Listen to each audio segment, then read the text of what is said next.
we got some big breaking news, possibly. I'm not sure. I kind of think we all kind of knew this, but let's talk about it. Jon Watts is not locked in for Spider-Man 4 and might not be directing it. In my opinion, and I know opinions are not allowed and wrong, Jon Watts made a stellar trilogy of Spider-Man films in the MCU. But it also makes sense that he might not be back because he finished off a trilogy, and they're going in a new direction quite obviously with Spider-Man, which is why we've recently heard that multiple other people have been in talks, including the almost director of more Amazing Spider-Man spin-offs, including the Sinister Six, Drew Goddard. We've heard that he is allegedly in talks, and now we're hearing that Jon Watts has not been in talks and is possibly out. Now, I don't think this is much of a scoop. If they're talking to different directors, then obviously something is up with Jon Watts, because if they wanted him back, I'm pretty sure he would just straight up be hired instantly. He literally made a pitch for Fantastic Four, and they were like, yeah, you're in.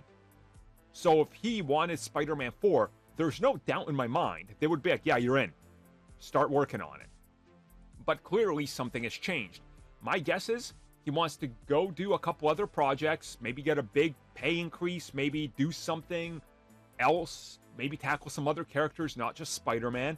And they had that conversation, and he's sort of like, well, I'll see what happens with me and other projects. You guys see what happens with you, and we'll see how things go. And then that way, I'm cool with it. You know, he doesn't need to come back. He had the trilogy. Give somebody else a new take on Spider-Man. That's sort of what freshens up franchises in a major way.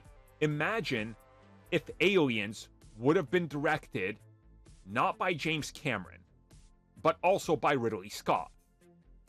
Aliens would not be the Aliens we got. That's just a fact.